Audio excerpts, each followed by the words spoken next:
Okay, in this video guys we're moving on from atomic structure to looking at the structure of some atoms which are called isotopes. So I-S-O-T-O-P-E-S.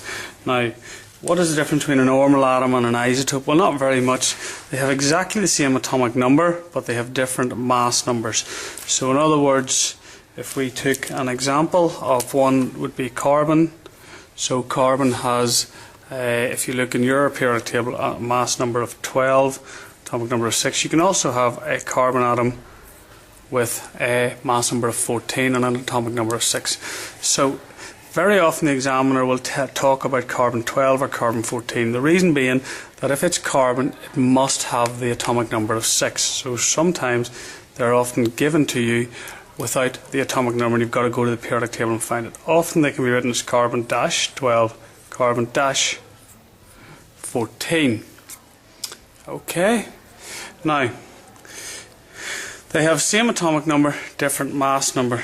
They have therefore the same chemical properties, in other words the same chemical reactions, and that's due to the fact that they have the same number of protons and electrons. These are the two particles that control chemical reactivity, and if the atomic number is the same, you should know from the last section that the atomic number controls number of protons and electrons, and if the atomic number is always the same, well, therefore the protons and electrons are always the same, and if protons and electrons control chemical reactivity, the chemical reactivity must be the same. They have different physical properties, so things like melting point, boiling point, density. Okay, so really all you need to be able to do here is to calculate the various different numbers of subatomic particles within these different isotopes. So what we're going to do is to just have a look at a few, okay, and from that you will be able to. Okay, so hydrogen has got three different isotopes, and if we look here we will see for each of them they have the same atomic number. They have different mass numbers, and that's our definition of an isotope. So the examiner may give you a little table like this which you've got to fill in. So mass number, very easy, 1, 2, 3. Atomic number is the same for all of them. The proton number in these is 1, 1, 1. The electron number in all of them is 1, 1, 1.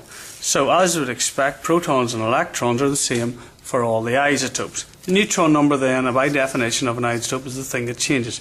1 minus 1, there are no neutrons in this particular atom of hydrogen. 2 minus 1, there is 1 neutron. 3 minus 1, there are 2 neutrons. So those are isotopes of hydrogen.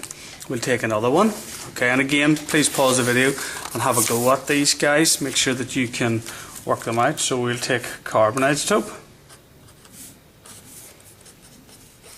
Okay, so again, I'm not giving you, the examiner is not giving you the atomic number.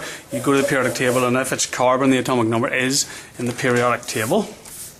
So mass number is 12, 13, 14, 6, 6, 6, 6, 6, 6, 6, 6, 6.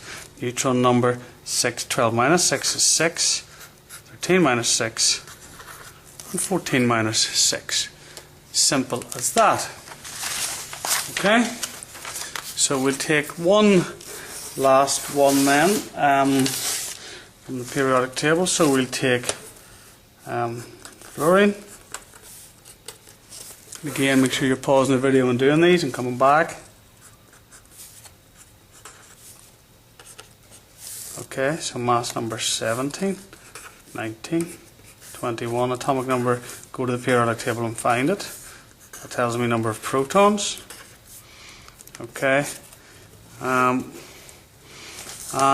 what I will do this time is I will put some charges on them, so combining what we did the last time with, or what we did in the previous lesson with this. So proton, there's no charge in the first one, so electrons and protons are the same. This one has a +1 charge, so there must be one more proton than electron. Okay, so it's 8. And finally this one is 2 negative, it must have 2 more electrons. Okay, the neutron number here is 17 minus 9 is 8. Neutron number here is 19 minus 9 is 10, and 21 minus 9 is 12. 12. Okay, so hopefully you've got those. They're not particularly difficult, guys, but you do need to be aware of them and be able to do these little quick calculations. Now, one more thing that you need to be able to do then is use the isotopes of an element to calculate out what's called the relative atomic mass. Now, if you look in the periodic table at chlorine, you will see that chlorine does not have a relative atomic mass, which is a whole number.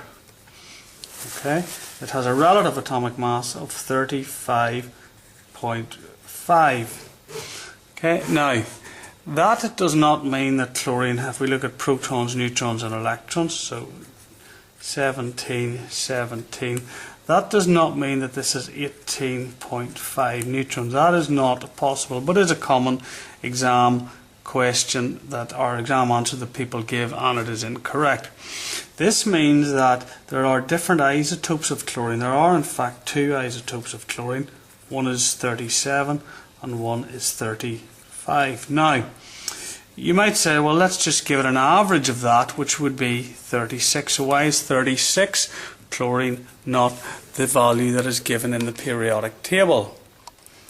Okay, so well, the reason why it is given in the periodic table at 35.5 and not halfway between the two isotopes that exist, 37 and 35, not at 36, is because if you take a sample of naturally occurring chlorine, 75% of it is chlorine 35 and only 25% of it is chlorine 37. So therefore the 35.5 value that we have here for its relative atomic mass, or its mass number, is what we call a weighted average. Okay, so in other words, it takes into account the fact that we have uneven distribution of the two isotopes. Now, how do you calculate that out? Well, there's a very simple formula that you use to calculate the relative atomic mass of isotopes, and it is the percentage of isotope 1 multiplied by mass of, I'll just write isotope, ISO 1, plus percentage of isotope 2 multiplied by mass of isotope 2. And if there are 3 or 4 isotopes, you just continue on, and that is then put all over percentage. The total is 100. So if we take our example that we had 35 Cl and we have 37 Cl, that was 75% and that 25%. So percentage of isotope 1, 75, multiplied by mass of isotope 1, 35, plus percentage of isotope 2, 25, multiplied by mass of isotope 2, 37, all over 100, gives me a value of 35.5. And that's why the relative atomic mass of chlorine in the periodic table is 35.5 and not 36. Okay, let's have a look at another one. If we take magnesium, magnesium exists as 3 different isotopes, 24 magnesium, 25 magnesium and 26 magnesium. We have 3 different. So if we look at the relative abundance of these, magnesium here is 78.6. These are all percentage, by the way. This magnesium is 10.1 and this is 11.3. So if we sub that into our calculation here, we have 24 multiplied by 78.6 plus 25 multiplied by 10.1 plus 26 times 11.3. That's all over 100, gives us a relative atomic mass of 24.3. Okay, hopefully you're all able to do that. I'll give you one more to have a go at, guys, but hopefully from what I've done there you are well capable of getting the correct answer for these. Okay, so we will have a go at gallium.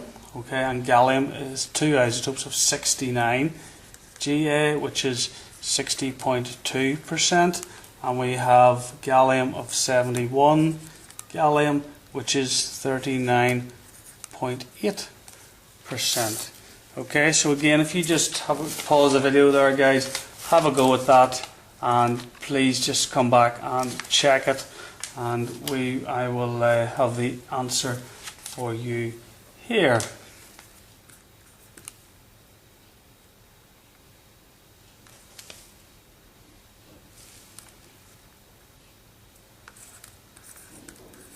Okay, so the answer is 69.8.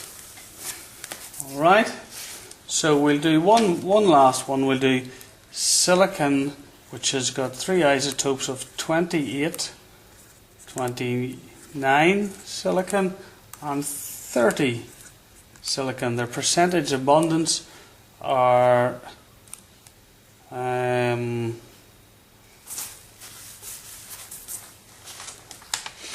fact, we'll do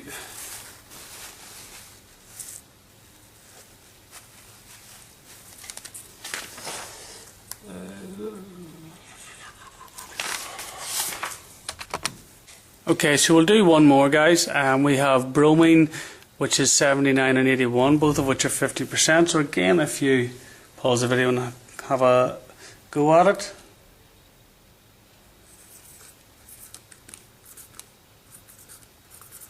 Okay, so it's 80 is the RM. Okay, guys, so that's all as much as you need to know about isotopes and structures, etc. of atoms. I hope that helps.